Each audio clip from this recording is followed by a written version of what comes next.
বন্ধুরা সকালবেলা ঘুম ভাঙলো আমার কীর্তনের সুরে। হ্যাঁ, কীর্তন শুরু হয়ে গেছে আর আমার ঘুমও সাথে সাথে ভেঙে গেছে। তাই উঠে ব্রাশ ট্রাশ করে ফ্রেশ হয়ে নিলাম আর দেখি এদিকে কাকুরা চলে এসেছে রান্না করতে। যথারীতি রান্নার জন্য আগে অগ্নিদেবতাকে পুজো দিয়ে নিতে হবে, তাই সবাই মিলে পুজো দিয়ে দিল আর যথারীতি রান্নাবান্না কিন্তু আমরা সুন্দর করে চাপিয়ে দিলাম। প্রায় আমাদের বাড়ি 400 লোকের আমন্ত্রণ রয়েছে এবং সেই উদ্দেশ্যে কিন্তু সুন্দরভাবে রান্নাবান্না করতে হবে। আর সকালের খাবার দাবারের জন্য আমরা নিজেরাই বাড়িতে সিদ্ধ ভাতের আয়োজন করতে শুরু করলাম। ভাইও ছিল, আমিও ছিলাম। সুন্দরভাবে যে যার মতো করে এনজয় করছি, আড্ডা মারছি। আর তোমার এদিকে কিন্তু রান্নাবান্নার প্রস্তুতিও কিন্তু আমরা শুরু করতে চলেছি।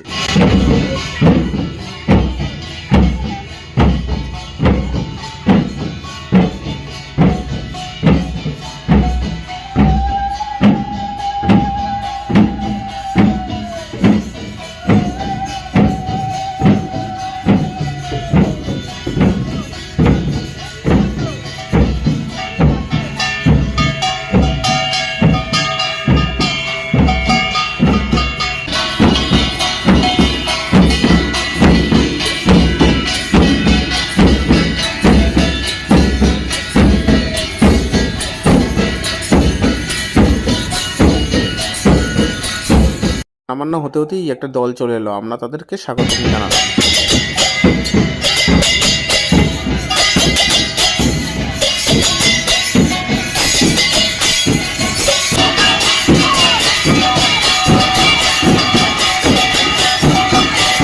ডাঙ্কা কীর্তনের পর যখন ওনারা কীর্তন করতে বসবেন তার আগেই আমি কিন্তু একটু রান্নাঘরটা ঘুরে গেলাম, দেখি কী কী রান্নাবান্নার আয়োজন শুরু হয়ে গেছে। ওদিকে কিন্তু শুক্তোর জন্য আলু ভাজা হচ্ছিল, মাঝখানে হচ্ছিল তোমার পায়েস আর একদিকে হচ্ছিল তোমার চাটনি। সুতরাং এই চাটনি, পায়েস আর শুক্তো সব কিছুই মিলে একটা জমে উঠেছে, আর ওদিকে কীর্তনও জমে উঠেছে।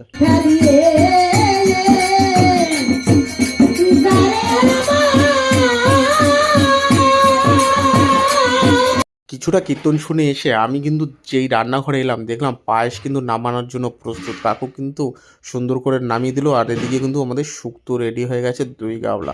আর যথারীতি এদিকে কিন্তু আলুর তরকারিও ফুটে চলেছে আর পাশে আরেক গাবলা আলুর তরকারি হওয়ার জন্য প্রস্তুতি চলছে। যথারীতি এইভাবে কিন্তু কাকিমারা সুন্দর করে ঘেটে ঘুটে দিল আর আমি কিন্তু একটু খুন্তি নাড়িয়ে দিলাম। তোমার রান্না বান্না করছি কিন্তু আমিও কিন্তু অনেক খাটাখাটি করছি। তারপরে একটু আবার কীর্তন